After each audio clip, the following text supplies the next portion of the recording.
Is for today, everything's okay, everything's okay. Never comes again, another day like yesterday. Is for today, everything's okay, everything's okay. Good morning, everybody. It has been a minute or two. We had some stuff come up, nothing terrible, but it required a lot of time and a lot of reorganizing in our personal lives. And man, it has been busy, and the practice has been really busy. So I haven't done a podcast for at least a month. So I'm going to come back on it and do one today just to get back in the running. And I wanted to talk about something that ties together a lot of the concepts that I've talked about. For example, one of the concepts I talked about is people's desire in complex situations to decide that the primary cause must be the one that's understandable and within their control, right? They'll completely ignore all the other possible causes, especially the causes over which they have no control, because they don't want to believe that the actual cause of their outcome are these things that they can't control, because then they would just have to accept, wow, I'm going to get these outcomes, sometimes ones I really don't want, and there's nothing I can do about it. So this sort of dovetails with that. It touches on what makes therapy successful, sort of touches on what's important in finding a new therapist, these things that I've discussed before. But essentially, I want to talk about the core of what therapy really is and what makes therapy successful. So let's just start with I am an attachment-focused EMDR practitioner, a trauma resiliency model practitioner. I am exposed and sort of educated on experiential, Peter Levine's modality, narrative, multiple other modalities that creep in. I am by nature quite psychodynamic, sort of always taking data points and drawing things together. So there are all these things. There's CBT, which is the most studied and most well-known of all therapeutic techniques. In my opinion, it's not the most effective, but the data says it is because it's the simplest. It's the most easily controlled. So it's the most easily studied. So you're going to see outcomes, whatever. CBT is very effective, especially for teens. I don't really have an opinion about what it is. It's not my expertise, so I probably should just say, oh, I'm biased. I'm biased in favor of somatic therapy. All of these techniques, therapists, including me, psychology, we talk about it as if, oh, these are these things that are going to work this way. They're going to operate this way, and then you're going to experience these outcomes, and you're going to feel a lot better. For example, if you were to ask me, well, what's attachment-focused EMDR? And I were to give you the rough and dirty, I could tell you, well, somebody who has complex trauma, chronic PTSD, their nervous system is always in fight or flight. They're flooded with adrenaline and cortisol all day. And what this does is it hyperactivates the amygdala, the fight or flight system, the right hemisphere. It overdrives the affective, the feeling side of the brain, the right hemisphere, and it tends to shut down the left hemisphere, the prefrontal cortex, which is the executive functioning. All right, so we can talk about physiologically, medically, anatomically, what's actually going on. For someone who suffers with anxiety or depression, almost always has a correlate of the prefrontal cortex being shut down, because that's the executive functioning. It's the part of the brain that manages how you relate to reality, to your body, how different parts of your brain relate to one another, whether the amygdala is just firing and out of control, or whether it's being moderated and managed. in people with severe addiction, you will see a weaker connection between the prefrontal cortex and the emotional brain, the limbic system. That's not because they were born that way. That usually comes from difficult childhood experiences, as well as addiction itself weakens that connection. And so with attachment focus EMDR, we're taking people who have internalized traumas, severe traumas, into their memory networks, their nerve networks, their muscular memory, right, their process memory, their verbal memory, such that many things in their environment trigger them and put them and keep them in fight or flight. And life becomes very, very difficult for them.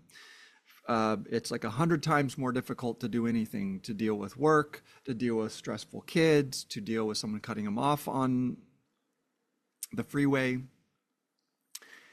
And so I would talk about EMDR, attachment focus EMDR as well. Francine Shapiro discovered and tested that if you get people's eyes moving right and left, or if you bilaterally stimulate them, you will see the prefrontal cortex come back online, the left hemisphere come back online. You'll see a balancing of all the brain hemispheres.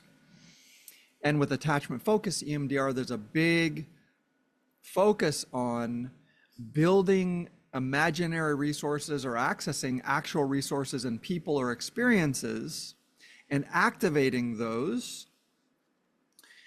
within people's own brains, so that when you do the eye movements, you're actually encouraging the brain to rewire with a different response to that old trigger, right? So continuing to explain, let's say there's a particular look that my father or mother used to have before they would beat me. My father or mother didn't beat me, but just using an example. Then if I have a colleague or a boss who just tends to get a certain similarity in their look, I might have this hugely traumatized response, feel completely overwhelmed, be unable to stand up for myself. My boss might not even be abusive at all. It's just I'm having a trauma response. And my prefrontal cortex shuts down, left hemisphere shuts down, amygdala hyperactivates. But when we would resource, so when I get triggered, that just happens. I don't have control over it. But when we resource, we would find experiences I had, or even build imaginary experiences with resource parents, or things that actually bring online a resourced brain state, so that when we do the eye movements, we're encouraging to alleviate the trauma, bringing the left hemisphere and the prefrontal cortex back online. That's the desensitizing, that's the immediate effect. But then the reprocessing part is encouraging the brain to rewire such that when that trigger comes up, it also brings up the resource part of the brain, which tells the entire brain, everything stay online, we're gonna be okay. And eye movements strengthen that and encourage the brain rewiring. Okay, it gets more complex. There are more benefits, and people like Bessel van der Kolk and who wrote The Body Keeps Score, etc., have done extensive research into multiple types of trauma treatments. Okay, this is my specialty. This is what I hang my hat on: EMDR, attachment focus EMDR, trauma resiliency model. And I explained it to you in this scientific, mechanistic way that makes it sound like, oh, you're the client, you come in, and I, the expert at this thing who knows what's going on in your nervous system, and that's part of it. I should know that. If I treat complex trauma, I better have read Bessel van der Kolk and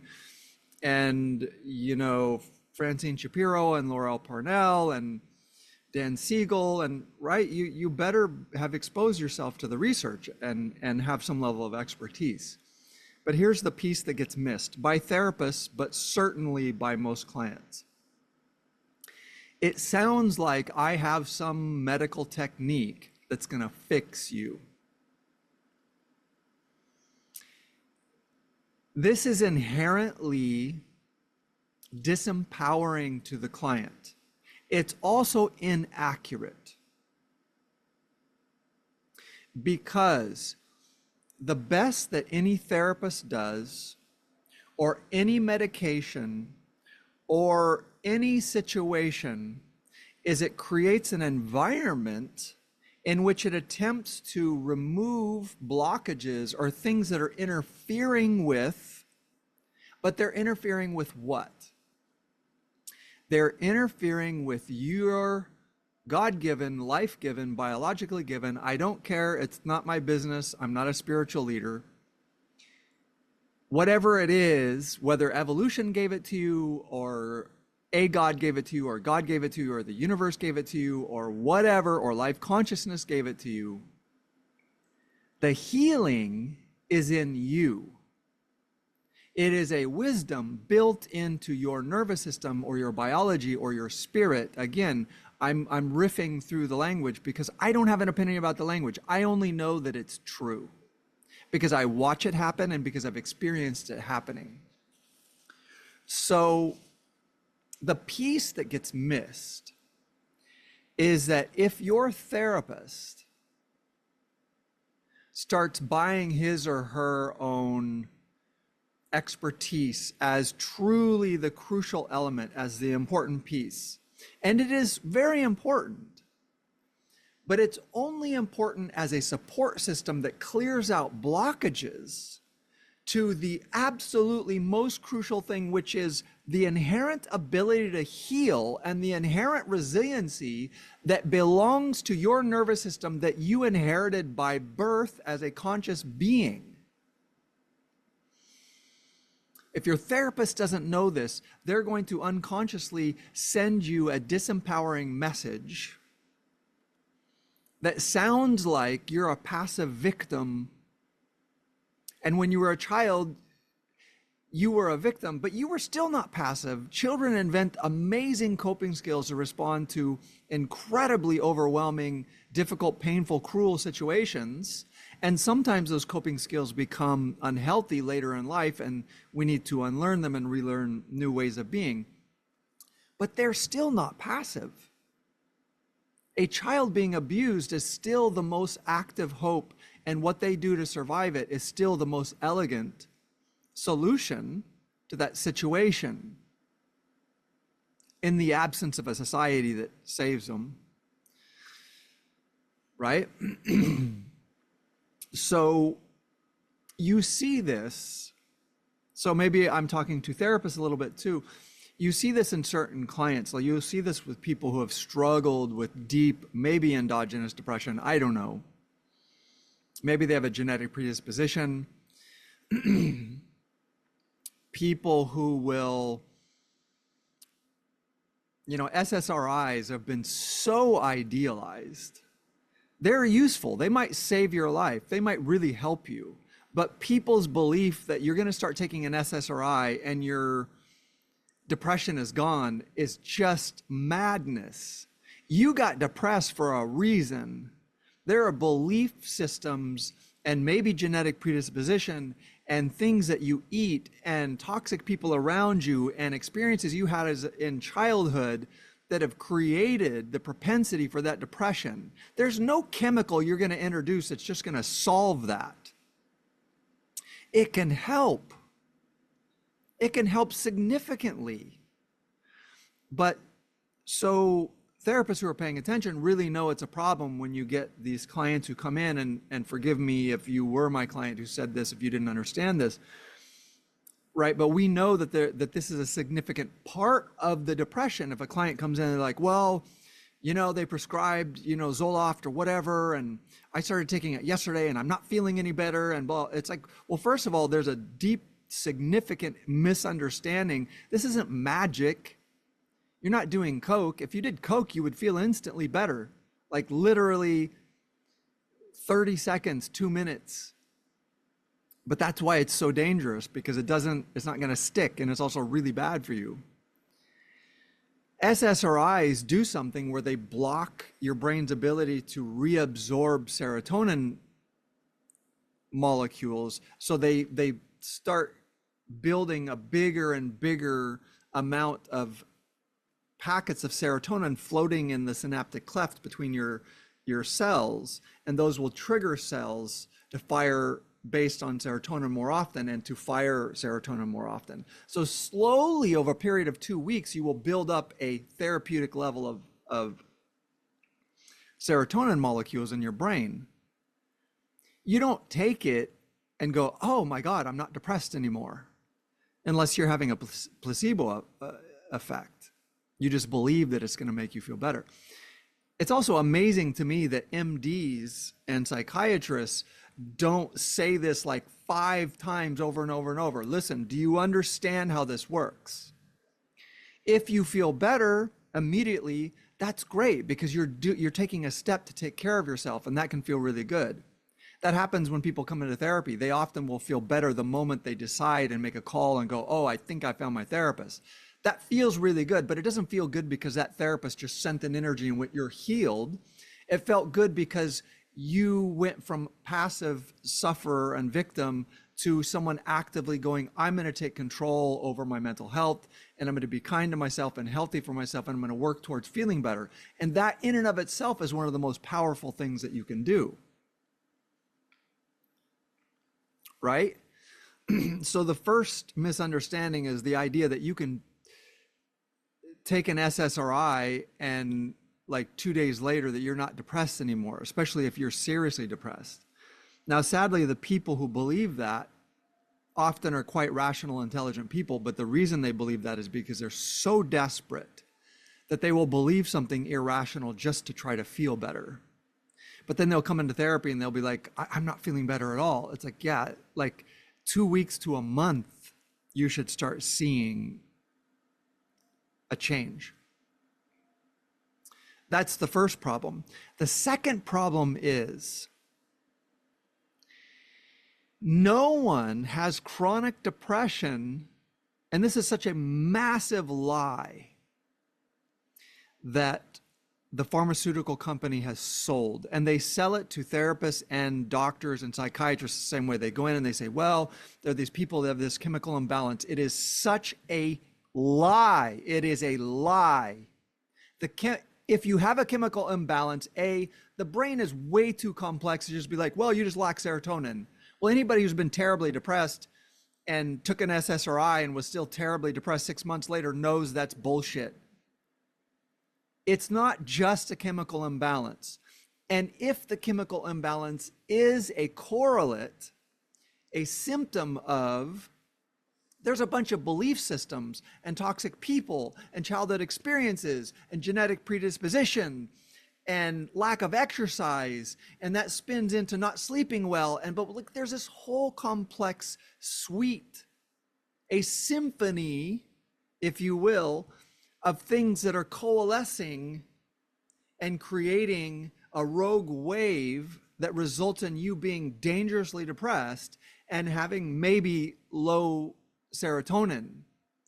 And the pharmaceutical company is like, oh, well, we have this drug, just take this pill and we'll just fix the serotonin. Man, go fuck yourself. I am so sick of that bullshit. I am so sick of our society buying that bullshit. Most of the human condition is complex, and each cause that participates is complex. Sleep is a big factor, but why you can't sleep has many, many complex causes. And nutrition is a big factor, but try sorting that out. Try figuring out what's generally healthy and then what's healthy for you. Maybe one person can eat things from the nightshade family, tomatoes, eggplant, and then the next person, it's really unhealthy for them. And one person should absolutely religiously forego dairy, and then the other person, nothing. I can eat dairy all day long. It's no negative impact on me.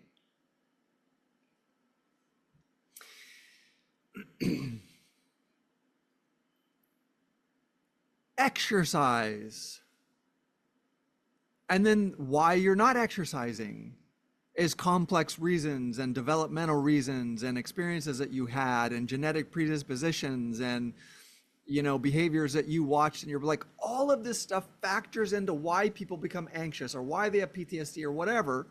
And the pharmaceutical companies are like, we can make billions of dollars by lying to you and telling you that this thing, that depression only results from a chemical imbalance in your brain, and that this drug that we sell you is the answer. It's asinine. It pisses me right the fuck off that any of us buy this bullshit. It's just about money. It's just about money. That's why I have a podcast, so I can rage about this shit. Man, it pisses me off. Because I've believed stupid shit like that and suffered for years because of beliefs like that. But let's bring it back to the positive message.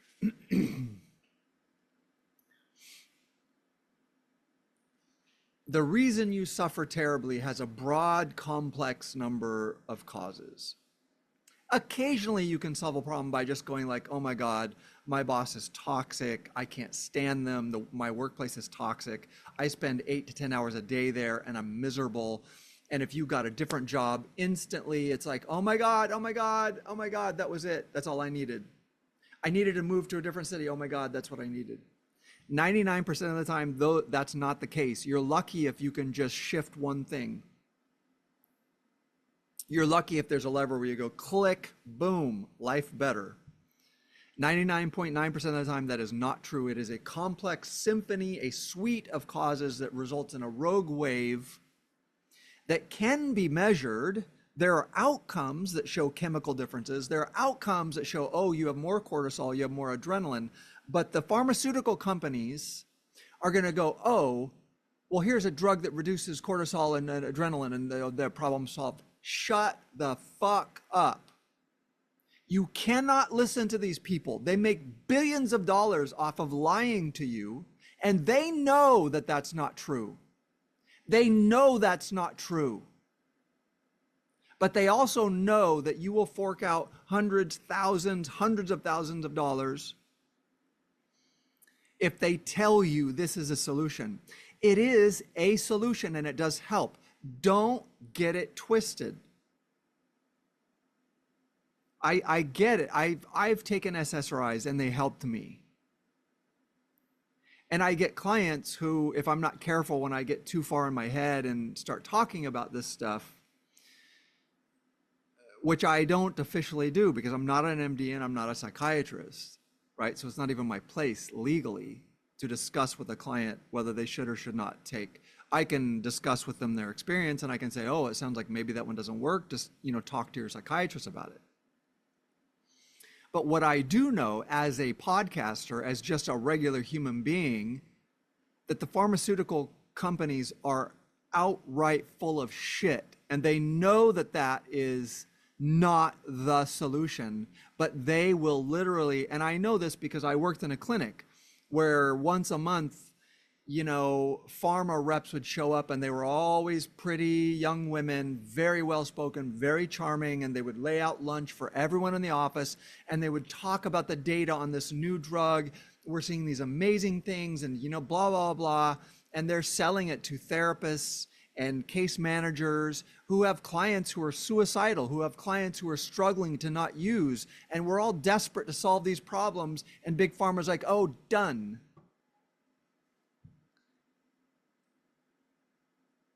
I try to stay away from conversations of good and evil, but I have a really hard time not going, man, you motherfuckers are evil. Because that's a lie. I don't mean the reps. They probably believe it. There are MDs who believe it. There are psychiatrists who believe it. Well, you just have a chemical imbalance. Shut the fuck up. We got to get over this stupid shit. It is so silly. You, whether it's spiritual, religious, God-given, given by a divine, maybe it's just an aware and intelligent consciousness that informs everything, or whether it's just evolution or biology, I don't care. but you are what heals you. It is in you. It is your nervous system and your brain that seeks and wants to heal and knows how to become more resilient and knows how to heal. But we get these blocking beliefs and blocking experiences, and we get caught in these repetitive cycles of behaviors. And there are genetic propensities, and those do show up with a correlate of a change in chemical imbalance. But here's how you know that the idea of it just being a chemical imbalance is bullshit. I've said this before. Now, this would be psychopathic and cruel. It makes me uncomfortable to even say it. But if you gave me an 8-year-old and put them in a room with me for 6 hours a day, I could destroy that child psychologically just by talking to them. If I wanted to be a sociopath, be sort of loving and then wait for those little opportune moments and slip a shitty little comment in and start slowly convincing them they're not good enough and something's wrong with them and they're crazy. I mean, there are parents who do this. There are parents who put their kids in a psych ward, and I don't mean put them, but literally wear them down and take them apart emotionally and psychologically until that kid spins out, uses, attempts suicide, and ends up in a hospital. And it was the parents who took them apart. And that kid has a chemical imbalance, but that chemical imbalance was a result, right? If you take the same kid and you hug them and give them appropriate developmental challenges, and say, hey, I love you. I love you no matter what. I believe in you. I love being around you. I think you can do this. You should do it. You will see oxytocin and endorphins and all of these positive, helpful, healing hormones, and you'll see a rebalancing in their gut biome. Oh, what's that? What's that, Big Pharma? Why don't you package that shit? Well, they are, right? They do. Right? They sell you, well, this is the precursor to this molecule that can help. That can help. Don't get it twisted. I'm not saying that those things don't help and that there isn't a place for pharmacological solutions. What I'm saying is the people who make billions of dollars off of that lie and act as if there's only one kind of mental health problem, a imbalance in brain chemistry, and we have the brain chemistry rebalancer. Just buy this. And there are lots of people. Look, I'm talking pretty black and white. There are lots of MDs and psychologists and psychiatrists, and there are people in big pharma who understand you should couple this with good therapy and you should eat a good diet. Like, they know, they're just not addressing that because that's not their product. That's not what they're selling. So I don't want to be black and white. Nor am I saying that those things are not helpful. Let me give you an analogy, right? Oh, probably 20 years ago, maybe 25 years ago, I don't know. I'm old. I wiped out pretty badly. I hit a jump with my bike. I had no experience. I was going way too fast. My weight was over my front wheel. Front wheel stopped, and I just like catapulted probably 10 feet, did one somersault, and wham, landed on my back. I don't even know how it happened. I broke this bone right here in my hand.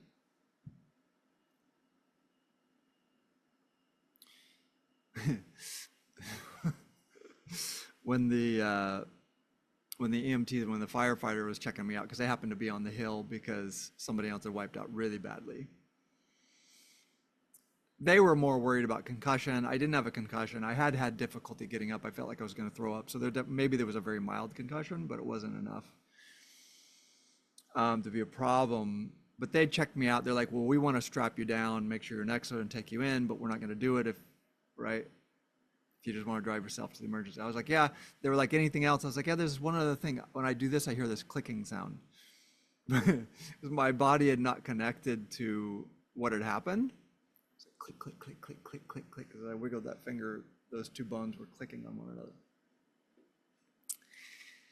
another. My body was not processed that it was broken. It didn't hurt until like an hour into being at the ER, and it began to be like, oh my God, this really hurts. Okay, the point of my story is I went to a doctor. I deeply appreciate the help that they gave me. And they put a cast on my hand. They put a cast on it to stabilize it. And they said, be careful about moving. I had to stretch this middle finger because I had really damaged the tendons, and I still can't really completely flatten it out the way I can like this finger. But they were like, work this knuckle, but don't move that, right? So what's happening there? Well, that's important. But an SSRI is like the cast. It might provide you some support, but you have to understand that you must activate your healing. And that can be done with the guidance of a therapist, but the therapist is not a healer. There's no such thing as someone who's a healer. What we call a healer or a good therapist is someone who knows how to remove the blockages and help you remove the blockages. And we get really good because we see that over and over and over. We know that's a blocking belief, that's a blocking coping skill. We know the way you're eating is blocking it, the fact that you don't sleep is blocking it, your toxic boss or colleague is like these experiences you're having are blocking it, your childhood experiences, you've internalized something that's blocking it. But if we're good at our job, we know that all we're doing is trying to remove the blockages and stabilize, and you are going to heal. And that's built into you. You are going to heal. That's built into you.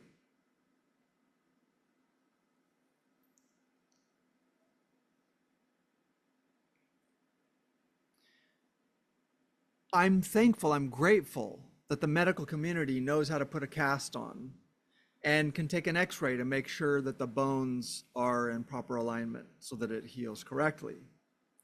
That's so important. But in the end, the doctor didn't heal my bone. My bone heals because it's built in, because healing is built in. It's built in. It's what your body does. It's what your body wants to do. It's what your brain wants to do. What your nervous system wants to do. It's what your gut biome wants to do. It's what your skin wants to do. Your heart wants to do. Everything in you, every cell in you was programmed to heal and to seek expression and to seek life and to seek excitement and to seek positive body states and to be resilient, to be able to work through difficult things and painful things. It is built into every single one of you.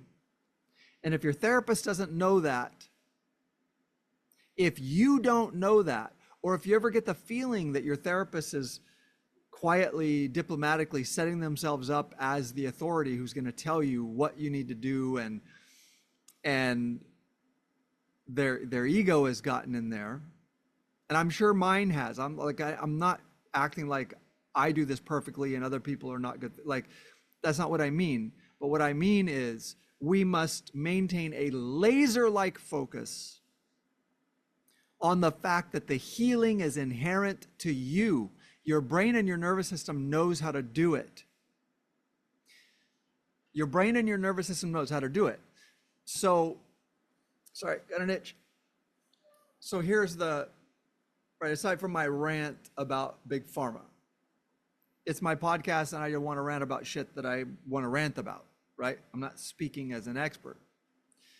I have a lot of experience in it, but this is my podcast to say shit that I think.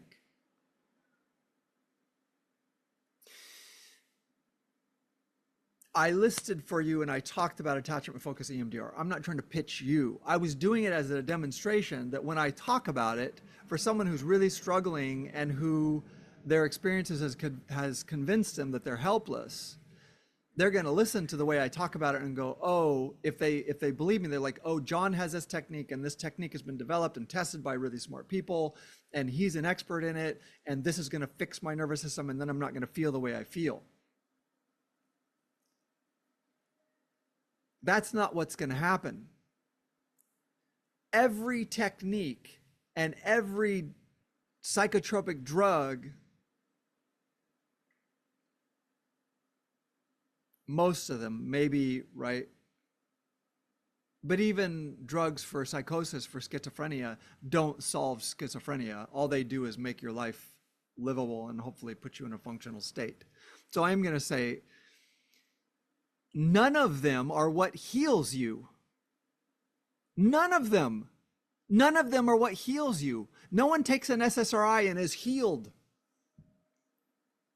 They're like a cast. They give you enough support and they mitigate your symptoms. Your brain chemistry is a symptom of your experiences and your dietary intake and your attitude and your childhood experiences and your genetic predisposition and whether or not you exercise and whether you exercise in the correct way and your experiences and who you married. Like all the whole mess of the human condition coalesces sometimes to have these horrible, overwhelming experiences of suffering and feeling trapped and feeling helpless.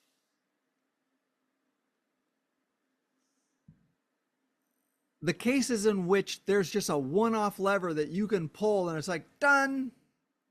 I don't believe it ever exists. I've never seen it, but maybe it exists. If you come tell me, hey, dude, you're full of shit, happened for me. Okay, great, cool. I'm not God. I don't know everything that happens in reality. I'm just telling him a therapist with over a decade of experience, and I've never seen that.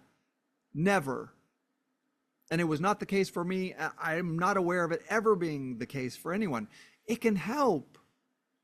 It can help a lot. It can help enough that you get enough bandwidth that you can start working on your problems. And it doesn't have to be in therapy. I'm not pitching you therapy. It can help with a therapist a lot, or you can do it with your clergy, or you can do it on your own, or you can read self-help books, or you can just do it because you're a smart person and it gives you enough bandwidth that you can go to work on that, on all of those complex causes that have coalesced in your mental health state that has made your life unmanageable. So the reason I talked through that thing, like attachment focus EMDR, that's one technique. EMDR, that's one technique. Trauma resiliency model, that's one technique. And SSRI is one thing, right? Benzodiazepines are one thing to help you with anxiety. Alcohol is one chemical that goes in and makes you temporarily feel better. Heroin is one chemical, goes in, makes you feel better. Whatever, plant medicine, ketamine encourages brain rewiring. That can be really helpful if you're rewiring in the right direction, if you're doing it with good intention and with the support of a therapist, et cetera, et cetera.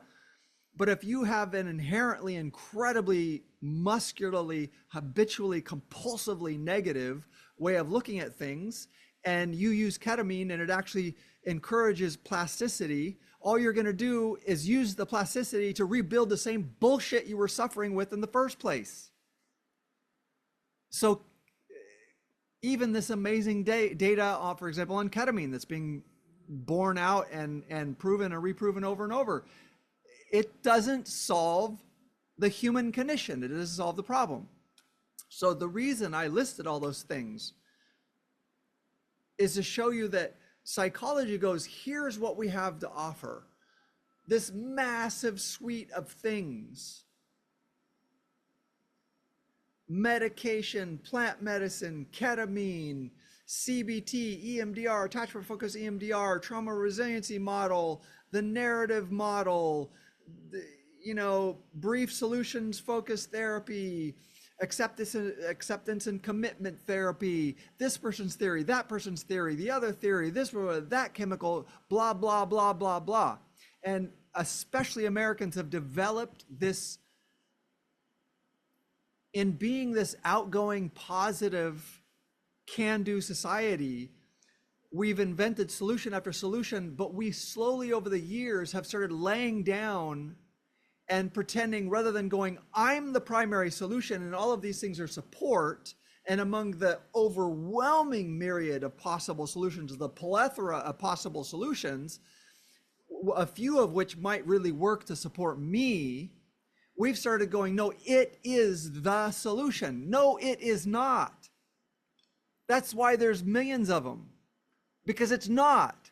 Because if it was a solution, it would be the solution and it would be done and it would be problem solved. You see the same thing in weight management.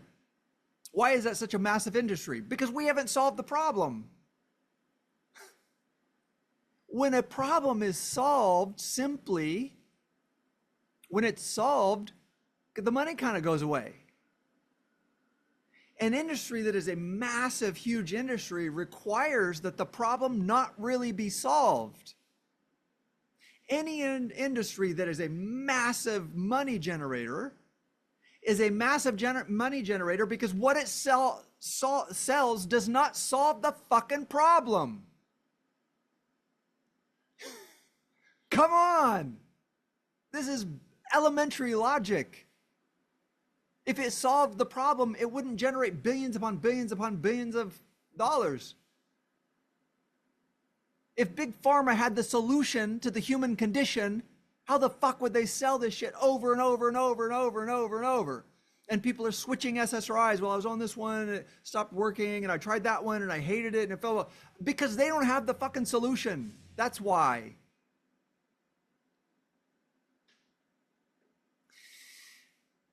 Sometimes I get scared that my podcast will get really successful and people will figure out that I'm crazy. But this mentality drives me batshit crazy. And it's been sold to the American people over and over and over and over. This technology is going to be the solution. No, it's not. You're the solution. That might be a support that kind of helps you do what you need to do, but you are the solution. You are the healing. A therapist never heals you. You are the healing. The healing is built into your nervous system. It's built into your brain. That's what I like about EMDR. That's what I like about postmodern theory. That's what I like about attachment focus EMDR. That's what I like about the trauma resiliency model. The idea is built in that you are inherently built. Your nervous system has an urge to heal and to become resilient. That is its natural functioning, and it's always seeking it. And in fact, anxiety and depression is a result of it trying and trying and trying. The tension that you feel every day that torments you if you have mental health issues is not a sickness.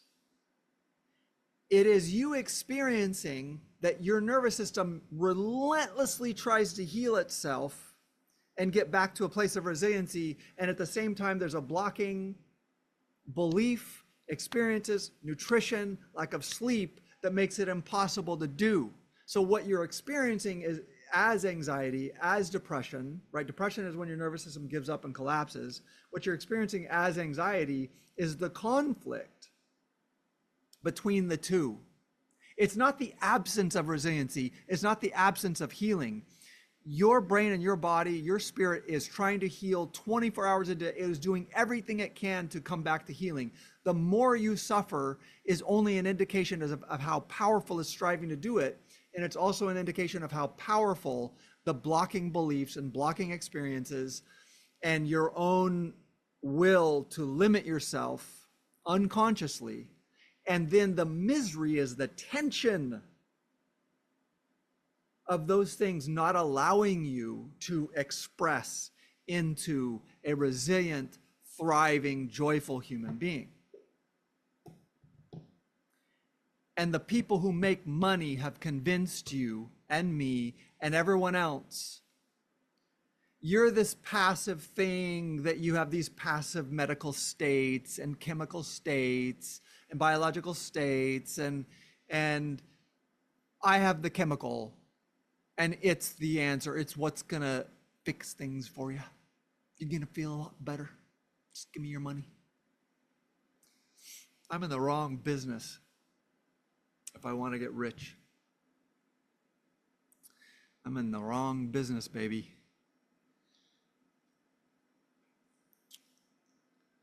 The best that any MD,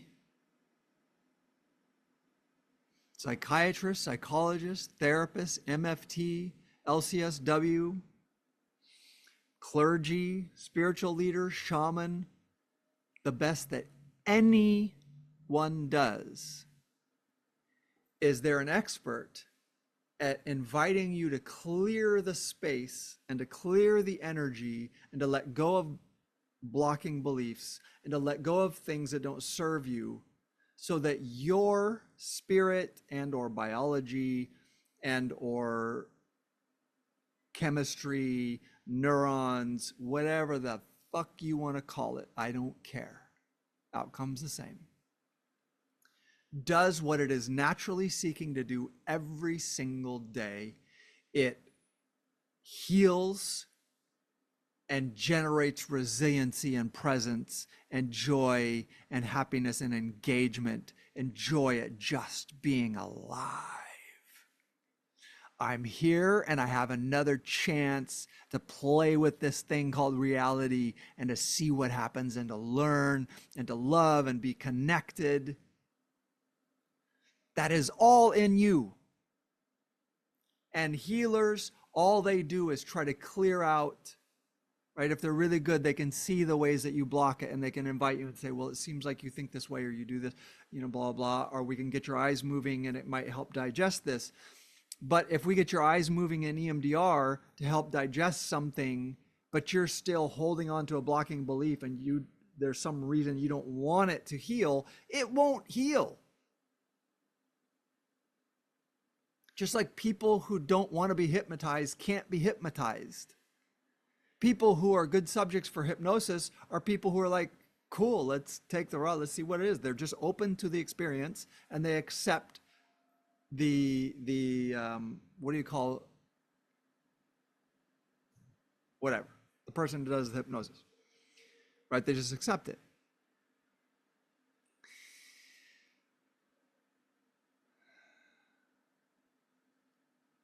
There is no drug, there is no chemical that truly addresses the human condition. There is no therapeutic technique that truly fully addresses the human condition. It addresses certain themes like existential therapy. Therapist becomes a fellow journeyer. I am not an expert. I'm someone who also suffers. We just normalize anxiety. Life can be challenging. We all fear death. And we learn to open and accept it and to share it with this person who's on a journey with you. Well, that's one way of doing it, and that can be very healing and helping, and that might clear a space in a way that someone needed. Somebody else just wants CBT. I don't like the way I think. I compulsively think this way. Help me. Oh, there's this technique of writing things down, and there's this process in which you observe what you think and you feel, and then you replace it with other healthier thoughts and feelings, and then you notice the outcome. Oh, I feel better. I'm going to keep doing that. I'm going to spend a practice of doing that for 2 or 3 years. Oh my God, I no longer have clinical depressions. But it's just one thing that invites your own ability to heal. Each one of those things is just a possible tool. None of them is the end all be all for anyone. You, as the client, are responsible for working with your therapist, right?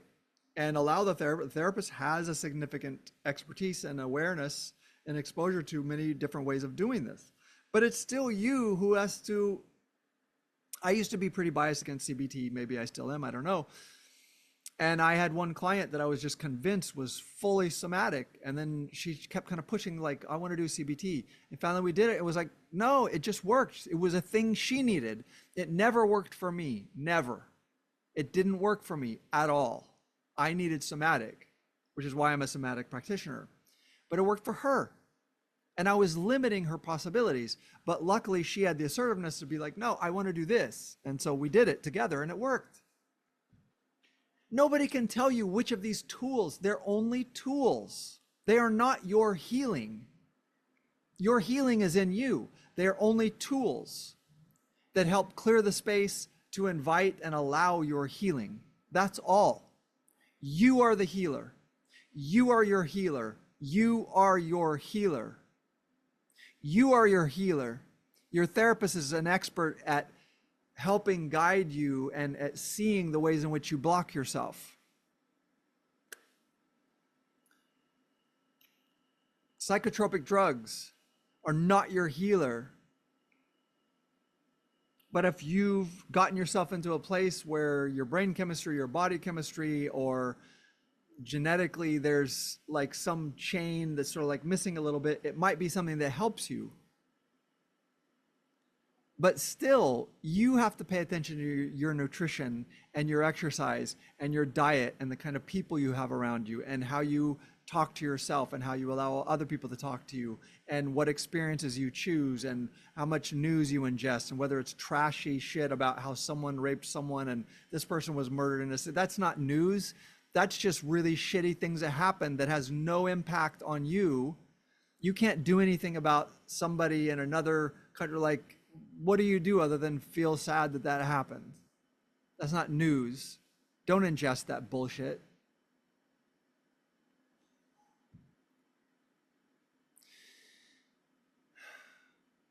You are the healer.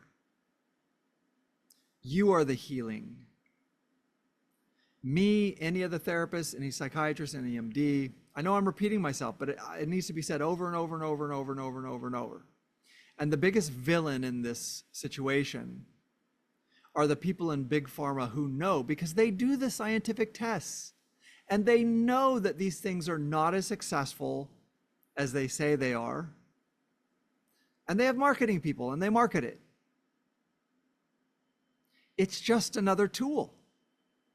Like CBT, it might work, it might not work. SSRIs might not work for you. Most of them didn't work for me.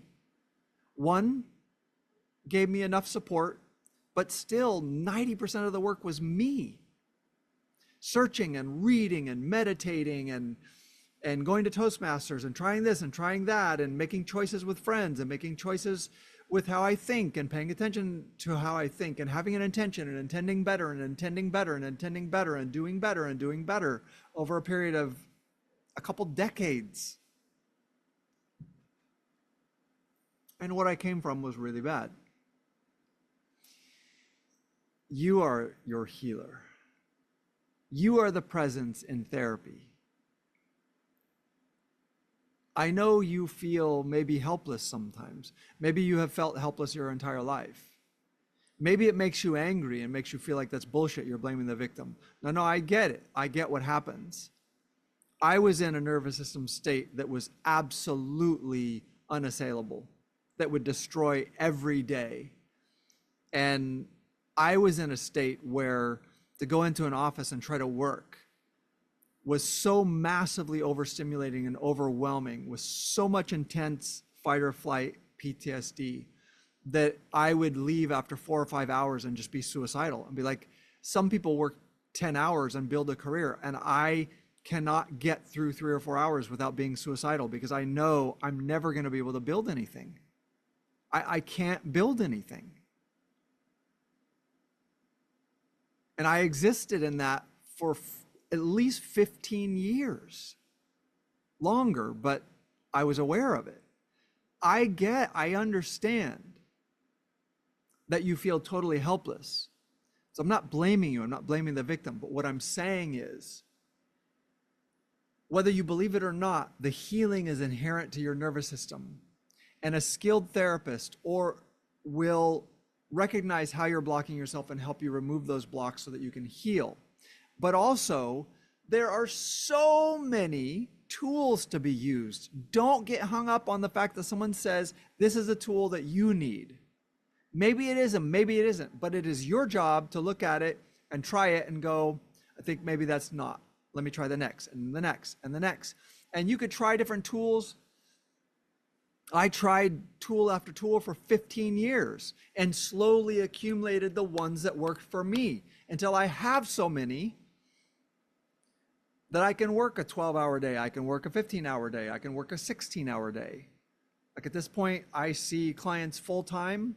I get up in the morning, I deal with my kids. That's very difficult sometimes, super busy and stressful. I race around, I come into work, I work all day, I go immediately home and head straight into bath and bedtime, and then sometimes have work and blah, blah, blah. It's like that's it, that's all there is to life. I'm fine. Because I spent 15 years lining up, this works, that one doesn't, that one doesn't, that one doesn't, this works, that one doesn't, that one doesn't. And yes, a really skilled therapist was a huge part of that. But she did not heal me. She made space for me to heal, to find myself and to access how I heal and what works for me. And the same is true for you. Never give up your own awareness, knowledge, or even just suspicion that all the healing is in you. It's built in, it's biological, it's there. There isn't anything different about what you experience. Yes, you might have experienced incredibly difficult things, far worse than most people you know. And your nervous system can heal because there are other people who experience what you experience and they healed. You can do it. I think I'm going to stop there. I got incoming. Love you guys. Happy summer. It's a solstice yesterday. Love you guys. Have a wonderful day. Talk to you next time. Just for today, everything's okay, everything's okay.